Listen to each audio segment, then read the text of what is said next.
Yo, what's going on guys, it's Cynical and welcome back to another video. Today for you guys, I wanted to sit down and talk about my most disappointing aspect of Kingdom Hearts 3. I haven't really done a video sharing certain thoughts and opinions towards Kingdom Hearts 3, though in lots of footage, whether it be like within videos or over on Twitch and stuff, I have shared my opinions about Kingdom Hearts 3. Yeah, I know the Kingdom Hearts 3 review about that, but today I specifically wanted to talk about what is probably my most disappointing aspect of Kingdom Hearts 3, and I hope that this aspect that I found so disappointing about KH3 is different for Kingdom Hearts 4, now that of course we're waiting for KH4. I'm only just realizing too that this week there's been quite a bit of negativity towards Kingdom Hearts 3 in my videos, and I just need to put a disclaimer right here, right now, and say I loved Kingdom Hearts 3. It's generally a toss-up between KH3 to KH2 as to what one is my favorite game. There was a lot of good that came out of Kingdom Hearts 3. I think that Square Enix did a pretty fantastic job with the game. That being said, of course, there were a few questionable things that I wish were done a little bit differently, but all in all, it was a fantastic experience. The Kingdom Hearts 3 hate bandwagon is a very real thing. Kingdom Hearts 3 gets shat on quite often, quite strongly too. So I just gotta make it clear, I'm not part of that squad. Fuck that squad. This game was based. Remind obviously did the game a little bit more justice, but this game was certainly based. So what I found to be the most disappointing aspect was certainly the final portion of the game, more specifically looking towards the final world, not the final world, not Kingdom Hearts Heaven, no, just the final last world of the game, right? It gets confusing with Kingdom Hearts names sometimes. Yeah, I found to be this segment, which was the Keyblade Graveyard on top of the final world, on top of Scala at Caelum. That's kind of like the final world portion of KH3. To be quite disappointing, because it really wasn't much of a world whatsoever. Rather, these sets were used as a boss rush. Now, of course, there were a lot of villains that we ended up having to take down in KH3. We had to literally fight against the entirety of the Organization 13. And so it's no easy task having to figure out some type of way of doing that. But the sacrifice that was made here was certainly the actual world exploration portion of the game. If we look towards Kingdom Hearts 1 and 2, they both had fantastic final world sequences, with Kingdom Hearts 1 having the end of the world, this mysterious little kind of footstep into the realm of darkness, a place where all worlds go to essentially die. This was a fantastic place to explore. Ominous, mysterious, a lot of purple going on, and you felt like you were literally in the home of the Heartless. We also got to backtrack through all of the worlds that we had previously been through, which was a little bit of like, I guess, a Heartless rush segment, having to fight waves of Heartless. The end of the world was absolutely perfect and was a great conclusion to the happy-go-lucky adventure that Kingdom Hearts 1 is for the most part, traversing through all of these bright and colorful Disney worlds only to arrive in this really dark, ominous, construed looking, scary kind of location. And yeah, there was a fair amount of exploration here, which was definitely appreciated. I should mention that Kingdom Hearts 3 did use that concept that Kingdom Hearts 1 had, where you were backtracking through the worlds for the final world segment. And I felt like this was a little bit of a callback to Kingdom Hearts 1, with Kingdom Hearts 3 doing that. So that is certainly a part of the final world portion of Kingdom Hearts 3 that I really came to appreciate. Only that the situation in hand for KH3 is a little bit more intense, a little bit more dire, because you're going back through all of these worlds, using the power of waking to literally bring your friends back to life. When we look at Kingdom Hearts 2, this is certainly hands down my favorite final world for a Kingdom Hearts game. This dark enveloped city environment, the home place of Organization 13, at least Xemnas' one. I think there was a great balance here, with exploration to that of boss fight, starting in the city and then making your way to the Organization 13 castle, and and then having to ascend that castle to the very tippity top to then face off against Xemnas. I also loved how the 3D model of the world that never was on the world map was significantly larger than any of the other worlds, truly emphasizing that this is the final world, you're about to face the end. And how when you first arrive in the world that never was, you see the organization castle with the artificial kingdom hearts off in the distance, and as you progress through each area, that castle gets closer and closer and closer. As I mentioned, the balance of exploration to boss fights was done really well in the ways of pacing through a bit of exploration and normal mob battles to then finally stumble across a boss, a little bit more exploration, then another boss. Without a doubt, the world that never was is absolutely Kingdom Hearts' best final world, in my opinion. But Kingdom Hearts 3 was done dirty, man, like done dirty. The Keyblade Graveyard. Yeah, I was looking forward to, finding out that the Keyblade Graveyard was going to be basically the final world of Kingdom Hearts 3, but of course more so Scala and Caelum as well. I was looking forward to exploring more of the Keyblade Graveyard to see other locations of it compared to what we saw in Birth by Sleep, as again this appeared as the final world in Birth by Sleep, but it was done dirty, only containing 2 locations that you actually kind of explore, and then you just chucked into a boss rush segment. KH3 was given basically the exact same treatment. We had the labyrinth area, which was okay, but again, that exploration only lasts for like a few seconds. There was that one puzzle segment where you had to stand on different buttons to activate a sequence of doors to get through. But again, that's pretty much it. It's just boss encounter after boss encounter after boss encounter. The final world also as well, within interviews with Tetsuya Nomura, he did mention how the final world was basically going to be this crazy spectacle of a location where essentially anything is possible. And I guess for the lore of the world, yeah, anything really is possible. There was that wacky sequence where you had to kind of rotate the literal world itself and collect all of the different versions of Sora in order to restore himself, but like, it didn't do much for me. There wasn't really any exploration here whatsoever, but I think the biggest disappointment here is most certainly Scala and Caelum. Again, as we were talking about earlier on in the week with how they showed this off, I think it didn't help the fact that they showed this off in trailers, because it really got this sort of idea of what Scala and Caelum is kind of going to be like as a world before the game even came out. So I don't think that really helped out with the issue here of Kingdom Hearts 3's final world being ultimately really disappointing.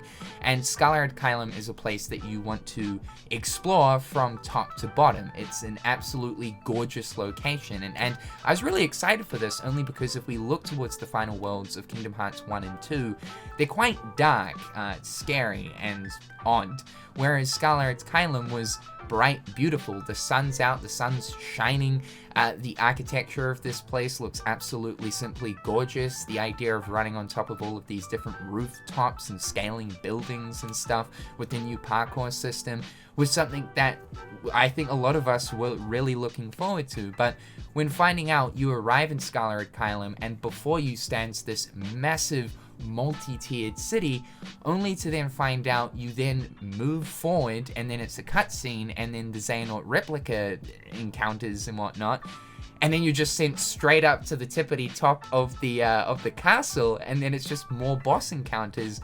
Got people like, bruh, dude, what? I'm blue balling here, man. Seriously? In base Kingdom Hearts 3, you can't even explore any of Scala and Caelum aside from that first little area before making your way into the township. You're chucked straight into that boss encounter with the Xehanort replicas. And I remember a lot of people wanting to do like an analysis type thing on all of the cool different architecture and signs and sort of more exploration towards that one little township area that we got, but it was made really difficult because while people were trying to do that, they were being absolutely murdered by the replicas. It got me quite confused too, because we eventually put it together that the world that was shown off during a exclusive Kingdom Hearts 3 trailer at the 2014 Kingdom Hearts 2.5 launch event was in fact the world of Scala and Caelum. And we even have an art rendition right here this is going back in time right now, holy shit, this really takes me back. But this is Zephyr's art rendition of one of the scenes that were shown off in that trailer of Sora standing in the chest room where we see, of course, young Master Xehanort and Ericus playing the game of chess. It's the study that's in the castle of Scala and Caelum. So because there was a scene shown off of Sora walking in this room towards the windows, it made us think, okay, well, surely now that we know it's like Scala and Caelum, before, of course, the release of the game, there's got to be some kind of sequence where you actually go up, like, to the very top of Scala, like into the castle and stuff, and you'll be exploring like the castle hallways and all of the different rooms, only to eventually reach the classroom with the chessboard, and something might happen and then boss fight or something like that. But none of that ever happened, and so I still wonder if when looking at Scala and Caelum for Kingdom Hearts 3, if more was originally planned, with an actual cutscene there of Sora being in that classroom walking towards the windows. Of course, Kingdom Hearts 3 Remind ended up expanding on Scala and Caelum, something that we were so thrilled to find out about before the Remind DLC ended up dropping. And this was like probably the most exciting thing for me personally diving into this DLC. It wasn't to do with like this new secret boss fight that was talked about, or even the data battles. It was literally the simple fact of getting more of Scala and Caelum, only to then find out that expanded Scala and Caelum was one additional area. The beauty of this, though, is that it allowed us to finally explore that first little township area, as well as this brand new area. But still, that being said, it doesn't take away from the fact that, for one, I think that we just didn't see enough of Scala. I know that for the future of Kingdom Hearts, we probably will end up seeing more of this world, but that the final world sequence of Kingdom Hearts 3 felt very strange for a numbered Kingdom Hearts title with little to no exploration whatsoever. And again, I know that it was hard to try fit in a full world experience with exploration on top of having all of these different boss encounters. But honestly, when I look at it, like, these boss encounters were mixed. So a lot of the time we were facing off against 2 to 3 of the organization members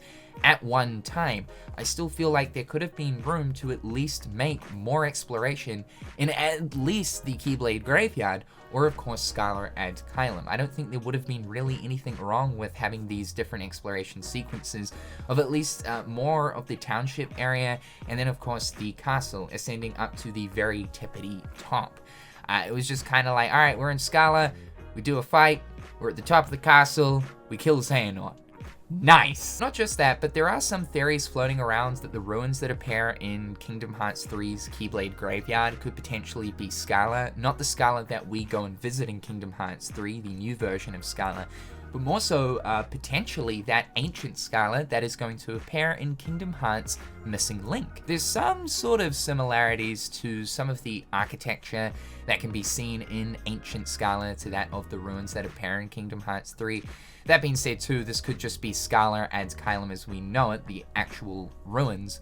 So it makes me think they could have, at least for like the Keyblade Graveyard, if they didn't want to do any more for Scala's exploration, because that could be a future idea, then at least more ruins exploration, like have more of that exploration going on between those different boss fight segments. Personally, it is like the most disappointing thing for me when it came to Kingdom Hearts 3. It was just boss rush, boss rush, boss rush. I was really looking forward to seeing what kind of crazy, wacky worlds and sort of level layouts would end up having for KH3, considering how cool the final world of KH1 and 2 were. I think the reason why this disappoints me the most, though, is because there really wasn't many original worlds in Kingdom Hearts 3. Again, this was something that I was expecting for the game, and for the original worlds that we did end up getting, there was like no exploration. I think like, yeah, the only one was Twilight Town, and when looking at Twilight Town, we only literally got the Tram Common as well as the Woods and Mansion area. Twilight Town is bigger in Kingdom Hearts 2. Granted, of course, there's a lot more detail going on in Kingdom Hearts 3's version due to being a PlayStation 4 title,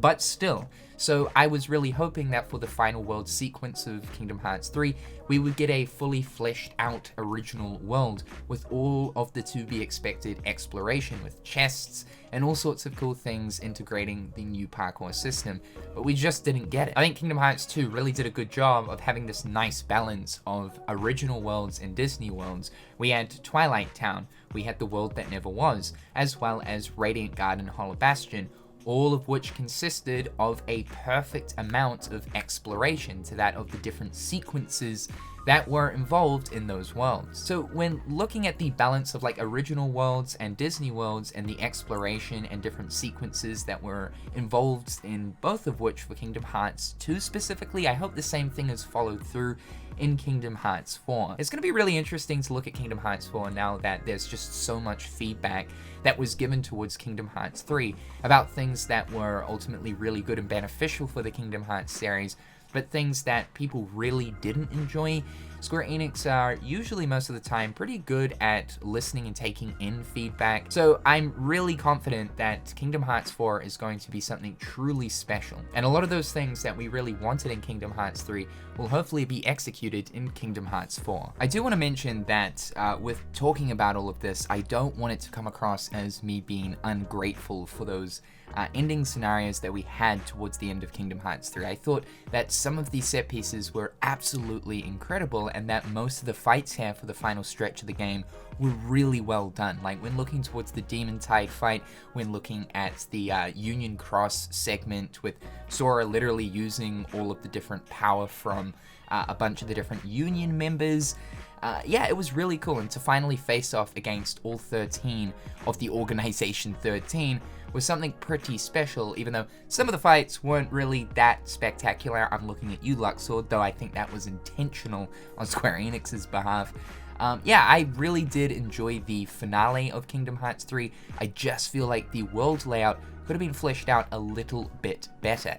It really felt like everything was just kind of getting crammed down the player's throat with all of these conclusions happening at one time. However, guys, that's all for today. I'm sorry to be a negative Nancy this week. I really am, but this is something that I have wanted to talk about for a little while. Do be sure to let me know your thoughts and opinions towards this. Were you satisfied with the Keyblade Graveyard, Final World, and Scala Caelum segments for Kingdom Hearts 3, and you didn't mind the fact that we didn't really get any exploration? Or were you as disappointed as I was? I'd love to know. However, guys, I'm Cynical. Hopefully you're having a damn good one, and I'll catch you guys real soon. Peace.